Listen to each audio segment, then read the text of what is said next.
Don TV நேயர்களுக்கு வணக்கம். போஸ்ட்ல ஒரு குட்டி ஸ்டோரினூடாக உங்களை சந்திக்கிறது ரொம்பவே மகிழ்ச்சி. எல்லாரும் எப்படி இருக்கீங்க? சந்தோஷமா இருக்கீங்களா? நிறைய போஸ்ட்ல ஒரு குட்டி ஸ்டோரி வந்துட்டே இருக்கு.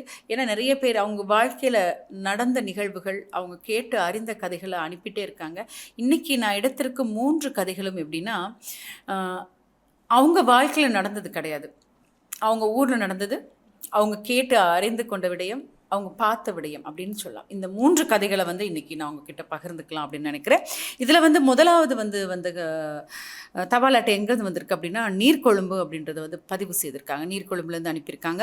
நீர்கொழும்புலேருந்து அவங்க என்ன சொல்லியிருக்காங்கன்னா, நான் வந்து என்னுடைய பேரை சொல்ல விரும்பல. ஆனால் இது என்னுடைய வீட்டுக்கு அருகில நடந்த ஒரு கதைய தான் நான் உங்ககிட்ட பதிவு செய்றேன் அப்படின்னு சொல்லியிருக்காங்க. சரி, சந்தோஷம். எங்க வீட்டுக்கிட்ட பக்கத்துல பார்த்தீங்கன்னா, ஒரு சின்ன அருமையான ஒரு குடும்பம் இருந்தது. அம்மா, அப்பா,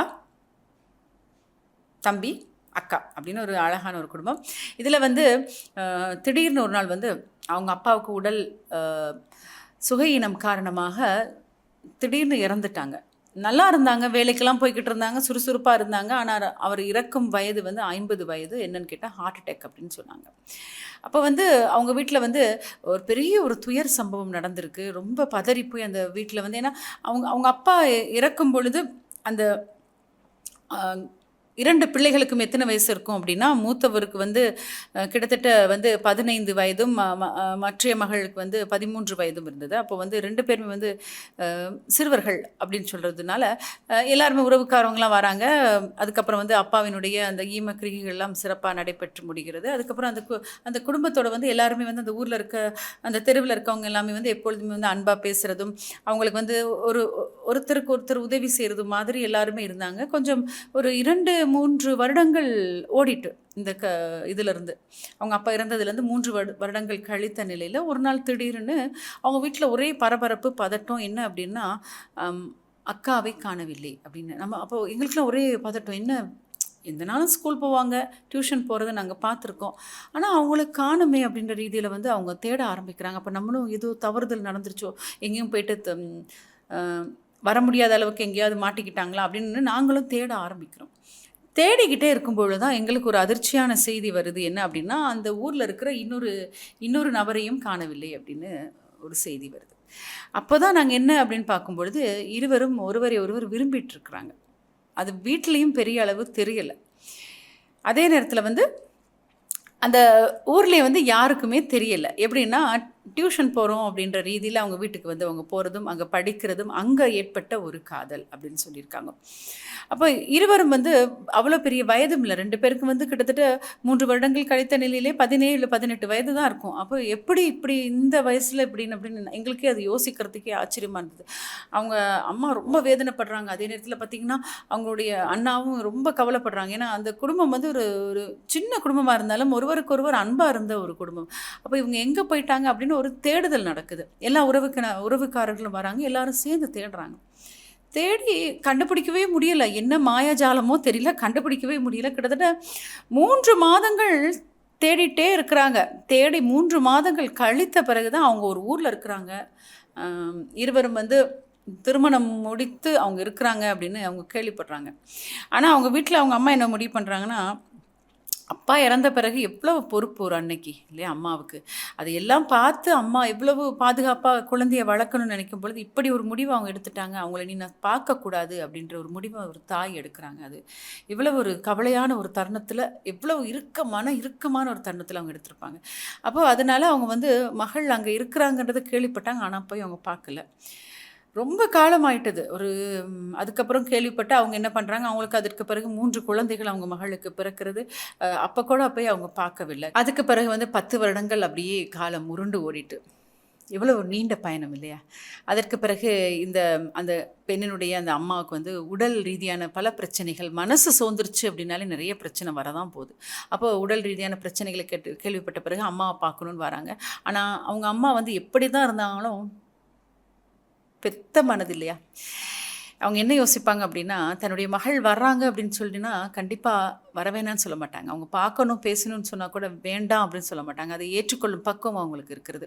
அப்ப அம்மாவும் சரி அப்படின்னு அவங்க 2 பேரும் அதுக்கு பிறகு வந்து போறதும், பார்க்கறதும், பேசுறதும் இப்படின்னு அவங்களுடைய காலம் ஓடிட்டுருக்கு. போஸ்ட்ல ஒரு குட்டி ஸ்டோரியில ஏன் இந்த கதைய நான் உங்களுக்கு சொல்லணும் அப்படின்றத அவங்க சொல்லியிருக்காங்கன்னா, ஒரு வீட்டில் வந்து எத்தனையோ நம்பிக்கைகளை வைத்து ஒரு குழந்தையை அவங்க வளர்க்குறாங்க.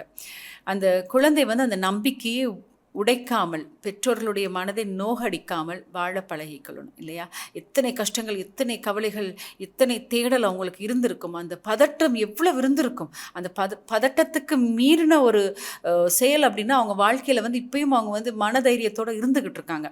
சரி, அவங்க இப்போ நல்லா இருக்காங்க, குழந்தைகள் நல்லா இருக்காங்க, இப்போ இவங்களும் நல்லா இருக்காங்க. இருந்தாலும் அந்த அந்த உருண்டோடிய காலங்கள், அந்த 10 வருடம் உருண்டோடிய அந்த காலத்தில் வந்து எவ்வளவு கவலைகள் அவங்க மனசில் இருக்கும். அதனால் எப்போவுமே வந்து பெற்றோர்கள் எதிர்பார்ப்புடன் கண்டிப்பாக வந்து பிள்ளைகள் நல்லா இருக்கணுன்ற எதிர்பார்ப்பு அவங்களுக்கு இருக்கும். அதுக்கு மீறி அவங்க எதுவுமே எதிர்பார்க்க மாட்டாங்க. எனக்கு இது செய்யணும், அது செய்யணும்னு அவங்க எதிர்பார்க்க மாட்டாங்க.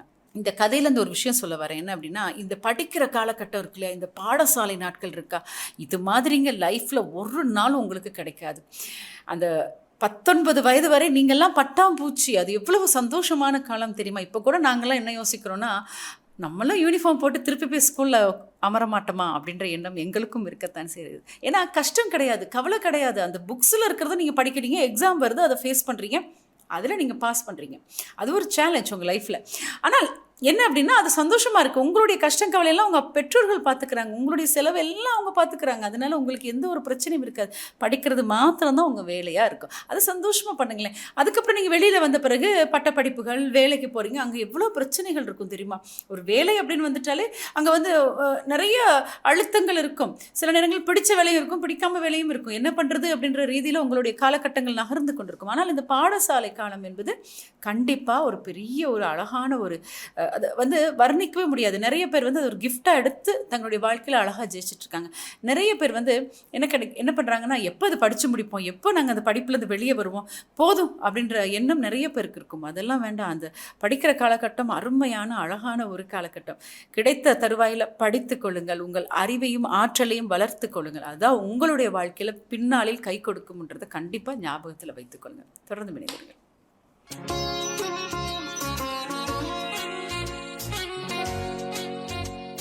டான் டிவியில் போஸ்ட்டில் ஒரு குட்டி ஸ்டோரியில் ரொம்ப அழகாக பயணிச்சிட்ருக்கோன்னு நினைக்கிறேன். இப்போ வந்து அடுத்த போஸ்ட் எங்கேருந்து வந்திருக்கு அப்படின்னா, கொழும்பு அப்படின்றத பதிவு செய்திருக்காங்க. இது வந்து எனக்கு நடந்த விடயம் அல்ல, எனக்கு தெரிந்தவங்களுடைய வீட்டில் நடந்த ஒரு விடயத்தை தான் அவங்க அதில் பதிவு செய்திருக்காங்க. நான் பெயர் சொல்ல விரும்பவில்லை அப்படின்னு சொல்லியிருக்காங்க. சரி, எனக்கு தெரிந்த ஒரு அக்கா, அவங்க ரொம்ப அன்பானவங்க, ரொம்ப அழகாக கைவேலைகள் நிறைய செய்வாங்க, அருமையாக ட்ரெஸ் தைப்பாங்க, பூவேலைகள் செய்வாங்க, ரொம்ப அருமையாக சுவையாக சமைக்கக்கூடியவங்க, வீட்டை ரொம்ப அழகாக அலங்காரம் செய்யக்கூடியவங்க. இதெல்லாம் ஒரு கலை, எல்லாமே அவங்ககிட்ட இருக்குது. அவங்க வந்து எப்போயும் பார்த்திங்கன்னா அழகாக ட்ரா பண்ணுவாங்க. வீட்டில் அவங்கக்கிட்ட வந்து நிறைய ட்ராயிங்ஸ் இருக்குது. அதெல்லாம் பார்க்கும்பொழுது இவ்வளோ அருமையாக வரைகிறாங்களே அப்படின்னு எனக்கே சொல்ல தோணும். அந்தளவுக்கு ரொம்ப அழகானவங்க, பார்க்குறதுக்கும் அழகாக இருப்பாங்க. அவங்களுடைய செயல்கள், அவங்களுடைய வேலையெல்லாம் பார்க்குறதுக்கு ரொம்ப அருமையாக இருக்கும்.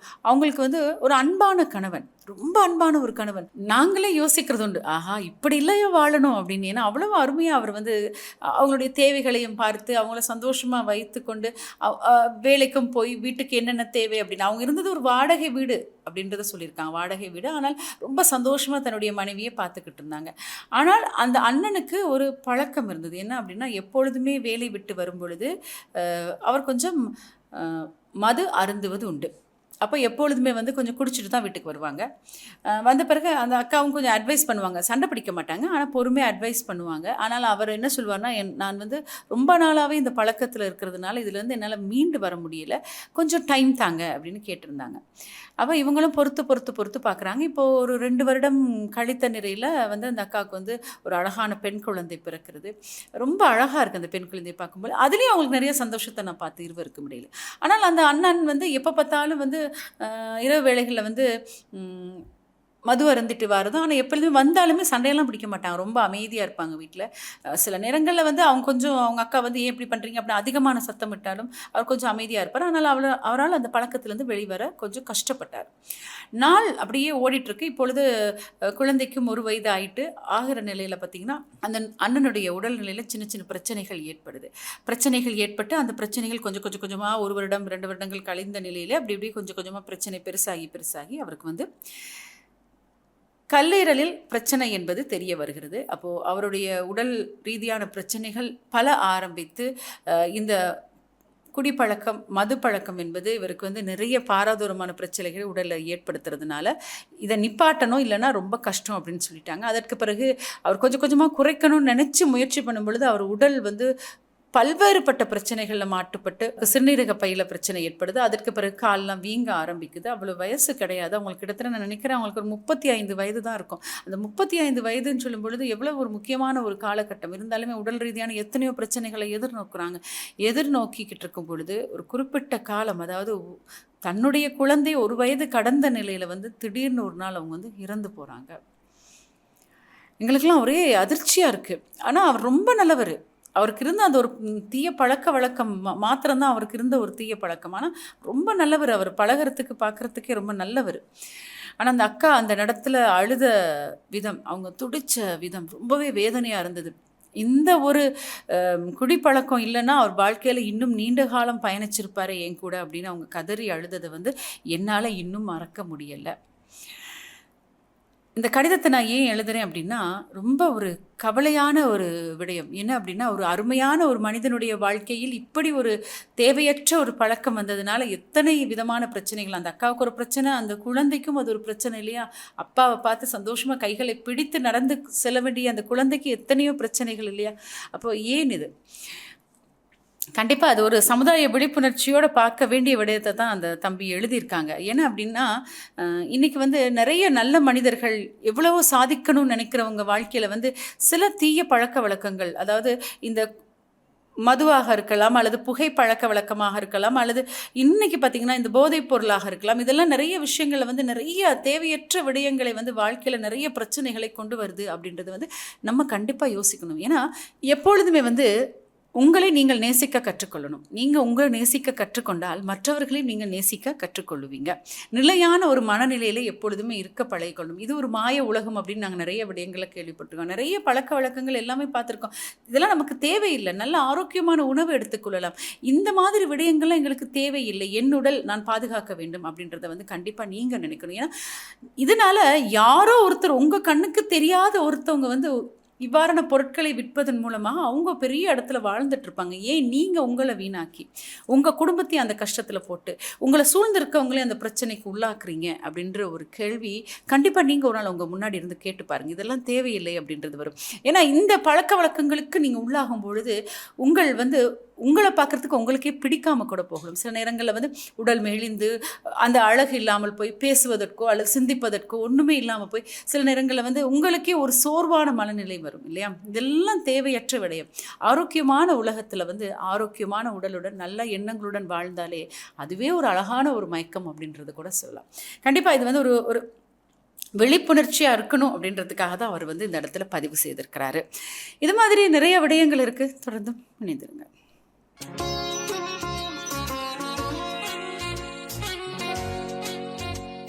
டான் டிவியில் ஃபர்ஸ்ட்டில் ஒரு குட்டி ஸ்டோரியில் சந்தோஷமாக இணைஞ்சிருக்கீங்க. நீங்கள் உங்களுடைய கதைகளையும் உங்களுக்கு நடந்த நிகழ்வுகளையும் மற்றவர்களுக்கு நடந்த நிகழ்வுகளை நாங்கள் அடிக்கடி கேட்குறது உண்டு. இது எல்லாமே நீங்கள் கண்டிப்பாக எழுதி பரிமாறிக்கொள்ளலாம். இப்போ வந்து இன்னொரு போஸ்ட் வந்திருக்கு. இன்றைக்கி நான் உங்களுக்கு சொன்ன மாதிரி தான், எதுவுமே தன்னுடைய வாழ்க்கையில் நடந்த கதை கிடையாது, மற்றவருடைய வாழ்க்கையில் நடந்த கதையை எங்கள் கூட பகிர்ந்து கொள்கிறாங்க சில விழிப்புணர்ச்சிக்காக அப்படின்றத சொல்லியிருந்தேன். இதில் வந்து ஒருத்தர் எழுதியிருக்காரு, அதிர்ஷ்டம்னா என்னக்கா அப்படின்னு கேட்டிருக்காரு. நீங்கள் எங்கேருந்து எழுதியிருக்கீங்க அப்படின்றத குறிப்பிடலை. சரி, அதிர்ஷ்டம் அப்படின்னா அது என்னன்னு சொல்லலாம். ஒவ்வொருத்தருடைய வாழ்க்கையிலும் ஒவ்வொரு வித அதிர்ஷ்டங்கள் இருக்கும். சிலவங்களுக்கு வந்து பொண்ணாக இருக்கலாம், பொருளாக இருக்கலாம், உறவுகள் மூலமாக இருக்கலாம், தனக்கு கிடைத்த வேலை மூலமாக இருக்கலாம், அப்படின்னா தன்னுடைய பேர் மூலமாக இருக்கலாம். எப்படினாலும் அதிர்ஷ்டம் ஏதோ ஒரு வகையில் இருக்கத்தான் செய்யும். அதிர்ஷ்டமே இல்லாத மனிதர்கள் கிடையாது. எத்தனையோ திறமைகள் இருக்கும், எல்லாருக்குமே அதிர்ஷ்டசாலிகள் தான். அப்போ இவர் என்ன சொல்கிறார் அப்படின்னா, எனக்கு தெரிந்த ஒருவர் என்ன சொல்வார்னா, எப்பொழுதுமே அதிர்ஷ்டம் அப்படின்னா அது பேரில் தான் இருக்குது அப்படின்னு சொல்லுவாராம். இது எப்படி சாத்தியமாகுது எனக்கு தெரியல. என்னுடைய ஒரு உறவுக்காரர் தான் இவர். எப்போ பார்த்தாலும் எந்த ஒரு வேலை செய்தாலுமே வந்து என்ன பண்ணுவார்னா, இந்த பேரில் வந்து கூட்டுத்தொகையை பார்த்து தான் செய்யணும், இந்த நாளில் வந்து இந்த நல்ல விடயத்தை பார்த்து தான் செய்யணும் இப்படின்னு சொல்லிட்டே இருப்பாங்க. அப்போ ஒரு தொழில் நிறுவனத்தை ஆரம்பித்தாங்க. அந்த தொழில் நிறுவனத்துக்கு கூட ஏதோ ஒரு வகையில் வந்து இப்படித்தான் பேர் வச்சா நல்லாயிருக்கும் அப்படின்னு அதிர்ஷ்டத்தின் அடிப்படையில் வந்து பேர் வைக்கிறாங்க. பேர் வச்சு தொழில் நிறுவனம் செய்கிறாங்க. ஆரம்பத்தில் நல்லா தான் போயிட்டு இருந்தது. திடீர்னு கொஞ்ச நாளில் பார்த்தா ரொம்ப லாஸாக போனதுனால பிஸ்னஸ் அப்படியே வந்து மூடிட்டாங்க. சரி, இது ஒரு பக்கம் இருக்கா. அதுக்கப்புறம் அவர் என்ன பண்ண போறாருன்னு பார்க்கும்பொழுது திருப்பி மீண்டும் இன்னொரு தொழில் ஆரம்பிக்கிறாங்க. அவர் முதல் செய்த தொழில் தவிர்த்து வேறொரு தொழில் ஆரம்பிக்கிறார். இதுக்கும் சம்மந்தமே கிடையாது அப்படின்னு சொல்லியிருக்காரு. சரி, அதையும் செய்கிறாருன்னு பார்த்தா அதுக்கும் ஒரு பேர் வைக்கணும், அதிர்ஷ்டமான பேர் வைக்கணும் அப்படின்னு சொல்லி அதுலேயும் ஒரு பேரை வச்சு ஆரம்பிக்கிறாங்க. அது அந்த தொழில் கூட ஒரு பெரிய அளவு லாபத்தை கொடுக்கவில்லை. 2 வருடங்கள் அவர் அதை செய்கிறாரு. அதையும் சரி வரல அப்படின்னு அந்த தொழிலையும் நிறுத்திட்டாங்க. இப்போ என்ன அப்படின்னா, ஒரு இடத்துல வேலைக்கு போகிறேன்னு கிளம்பி போயிருக்காரு. கிளம்பி போகும்போது என்ன சொல்கிறாருன்னா, என்னுடைய பேரில் தான் ஏதோ பிரச்சனை இருக்குது அப்படின்னு இந்த பேரையும் கொஞ்சம் மாற்றி வச்சுக்கலாம் அப்படின்னு ஒரு முடிவு பண்ணி அதையும் கொஞ்சம் மாற்றி வச்சுட்டு வேலைக்கு போகிறாங்க. வேலைக்கு போயிட்டு வரும்போது இப்போ என்ன சொல்கிறாங்கன்னா, எனக்கு அந்த வேலை பிடிக்கல, அதில் ரொம்ப போராக இருக்குது, என்ன பண்ணலாம் அப்படின்னு அவர் கேட்குறாரு. எனக்கு ஒன்றுமே புரிய மாட்டேங்குதுக்கா, அதிர்ஷ்டம் அப்படின்னு சொன்னாங்க, எல்லாத்தையும் மாற்றி மாற்றி வைக்கிறாங்க. ஆனால் என்ன அப்படின்னா, ஒரு இடத்துல நிலையாக நிற்கிறாங்க. இல்லை, நானும் எவ்வளவோ அட்வைஸ் பண்ணி பார்த்துட்டேன், எத்தனையோ விடயங்களை சொல்லிட்டேன், எத்தனையோ முயற்சிகளை பண்ணி பாருங்கன்னு சொல்லிட்டேன், இப்போ வேலையை விட போகிறேன் அப்படின்னு நிற்கிறாரு. ஆனால் அந்த வேலையை அவர் செய்தே ஆக வேண்டும். ஏன்னா ஏற்கனவே 2 தொழில் விடயங்களை ஆரம்பிக்கிறேன்னு சொல்லி அதுக்கு அவர் நிறைய பணம் செலவழித்ததுனால அவங்க குடும்பம் கொஞ்சம் ஓரளவு கஷ்ட நிலைக்கு தள்ளப்பட்டுட்டாங்க அப்படின்றத சொல்லணும். ஏன்னா பொதுவாக அவங்க கையில் பெரிய அளவு முதலீடு இருக்கவில்லை. இவர் என்ன பண்ணாருன்னா ஓரளவு கடன் வாங்கி தான் அந்த தொழிலை ஆரம்பிச்சிருக்காரு. அதனால கொஞ்சம் அவர் சிக்கலில் மாட்டக்கூடிய ஒரு சூழ்நிலை இருக்கிறது. இப்போ இந்த தொழிலை அவர் செய்தே தான் ஆகணும். ஆனால் அவர் போக மாட்டேன், எனக்கு கொஞ்ச நாள் இந்த வேலையை விட போகிறேன் அப்படின்ற ரீதியில் அவர் சொல்லிட்டு இருக்கார். எனக்கே ரொம்ப கவலையாக இருந்தது. நானும் எவ்வளோ அட்வைஸ் பண்ணி பார்த்துட்டேன், இதுக்கு மேலே நம்மளால் முடியாது அப்படின்னு நான் என்ன பண்ணுறேன்னா, இப்போ இந்த கதையை உங்களுக்கு சொல்லலாம் அப்படின்னு நினைக்கிறேன். என்ன அப்படின்னா, அவர் சொல்லியிருக்காரு, அக்கா தயவு செய்து அதிர்ஷ்டம் அப்படின்ற பேரில் உங்களுடைய முயற்சியை விடக்கூடாது. நீங்கள் முயற்சி பண்ணி கொண்டே இருக்க வேண்டும். உங்களுக்கு எந்த ஒரு தொழிலாக இருந்தாலும் சரி, எந்த ஒரு ரீதியில் ஒரு வாய்ப்பு கிடைத்திருந்தாலும் அந்த வாய்ப்பை உங்களுக்கான ஒரு பெரிய வலையாக நீங்கள் மாற்றிக்கொள்ளுங்கள் அப்படின்றது ரொம்ப அழகாக சொல்லியிருக்காங்க. அதாவது கிடைக்கும் சந்தர்ப்பங்கள் எல்லாருக்குமே பெருசாக கிடைக்காது, சின்னதாக கிடைக்கும். ஆனால் அதை அதிர்ஷ்டமாக மாற்றி அமைத்துக்கொள்வது. எத்தனை பழைய பாடல் நாங்கள் கேட்டிருக்கோம். ஒரு இடத்துல அமர்ந்துட்டு அதிர்ஷ்டம் இல்லை அப்படின்னு பல கற்களை வாங்கி போட்டுக்கொண்டு எந்த பயனும் இல்லை அப்படின்னு சொல்லியிருக்காங்க. எந்த ஒரு வசதி வாய்ப்புமே இல்லாமல் ஒரு சின்ன ஒரு முயற்சி மூலம் பெரிய விஸ்வரூப வெற்றி எடுத்தவர்களை நாங்கள் நிறைய பேரை பார்த்துருக்கோம். அப்போ அப்படி இருக்கும் பொழுது எதற்காக இந்த அதிர்ஷ்டம் அப்படின்ற ஒரு சொல்லை பயன்படுத்தி நாங்கள் பயணம் செய்ய வேண்டும்? முயற்சின்றது கண்டிப்பாக இருக்கணும் வாழ்க்கையில். முயற்சி பண்ணி பாருங்கள், சில நேரங்களில் அது ஒரு பெரிய வாய்ப்பாக அமையலாம். அப்படி இல்லைன்னா கூட என்ன பரவாயில்ல, நமக்கு இன்னும் திறமை இருக்குது, நமக்கு இன்னும் கை கால்கள்லாம் அருமையாக இருக்குது, நம்ம அடுத்த கட்ட நகர்வை நகர்த்துவோம், அறிவு இருக்கிறது, இறைவன் எல்லா விடயத்தையும் கொடுத்துருக்காரு அப்படின்னு நகர்த்தி கொண்டே செல்ல வேண்டும். அதனால் தயவு செய்து இந்த அதிர்ஷ்டத்தை முன்வைக்காதீங்க அப்படின்னு அவர் சொன்ன ஒரு கருத்தை கூட உங்களுக்கு நான் கண்டிப்பாக பரிமாறி தான் ஆகணும். உங்களை சுற்றி எத்தனையோ நல்ல விடயங்கள் இருக்குது. இன்றைக்கி பார்த்திங்கன்னா தொழில் வாய்ப்புகள் அப்படின்னு சொல்லும் பொழுது நிறைய வாய்ப்புகள் இருக்கின்றன. நம்மெல்லாம் சின்னதுலலாம் யாராவது உங்கள்கிட்ட கேட்டால் நீங்கள் வளர்ந்த பிறகு உங்களுக்கு எப்படி வரணும் அப்படின்னு நிறைய பேர் கேட்பாங்க. படிக்கிற காலத்துலேருந்து எல்லாரும் கேட்பாங்க. நம்ம என்ன சொல்லுவோம்? டாக்டராக வரணும், இன்ஜினியராக வரணும், டீச்சராக வரணும் அப்படின்னு தான் சொல்லுவோம். எல்லாருக்குமே அது கண்டிப்பாக சில நேரங்களில் நடந்துவிடும், சில நேரங்களில் அப்படி எல்லாருக்குமே கிடைக்காது. அவர்களுடைய பாதைகள் படித்து முடித்து வெளியில் வரும்போது வேறு வேறு பாதைகள் மாற்றி அமைக்கப்படும். இன்றைக்கி பார்த்திங்கன்னா நமக்கு தொழில் ரீதியான வாய்ப்புகள் நிறைய இருக்குது. அருமையான கல்வி நடவடிக்கைகளில் ஈடுபடக்கூடிய எத்தனையோ விடயங்கள் இன்றைக்கி வெளி ரீதியாக பரவலாக இருக்குது. இதில் ஏதாவது ஒன்றை நாங்கள் தெரிவு செய்கின்றோம். இதில் ஆழமான தேடுதல் இருந்தால் தான் கண்டிப்பாக வாழ்க்கையில் ஜெயிக்க முடியும் அப்படின்ற ஒரு ரீதியில் இருக்குது. சின்னதில் நாங்கள் ஆசைப்பட்டோம், இதில் தான் நாங்கள் கண்டிப்பாக முன்னேறுவோம் அப்படின்லாம் கிடையாது. கிடைக்கும் வாய்ப்புகளையும் கிடைத்த சந்தர்ப்பத்தையும் யார் ஒருவர் பெரிய அளவில் மாற்றத்தை சந்தித்து அந்த மாற்றத்தின் மூலம் பயணம் செய்யணும் அப்படின்னு நினைக்கிறாரோ அவர் கண்டிப்பாக வாழ்க்கையில் ஜெயிப்பாங்க அப்படின்ற விடயத்தை அழகாக பதிவு செய்தாச்சு.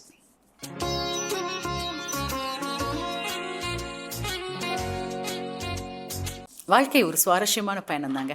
ஏன்னா அந்த வாழ்க்கை என்ற புத்தகம் இருக்குல்லையே, அதுக்கு ஒவ்வொரு பக்கங்களும் ஒவ்வொரு கதைகளை சொல்லும். இன்று ஒரு நாள், நாளை ஒரு நாள், மறுநாள் ஒரு நாள், முடிந்த பல நாட்களில் எத்தனையோ நினைவுகள் இருக்குது. வாழ்க்கைனா ஒரு பெரிய புத்தகம். எல்லாருடைய வாழ்க்கையிலும் சுயசரிதை அப்படின்னு எழுத ஆரம்பிச்சிங்கன்னா கண்டிப்பாக அதற்கு பக்கங்கள் பத்தாது அப்படின்னு தான் சொல்லும். ஏன்னா அந்த அளவுக்கு நிறைய கதைகள் இருக்கின்றன.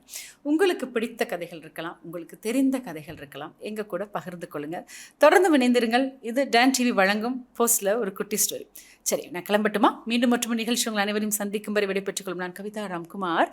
நன்றி, வணக்கம்.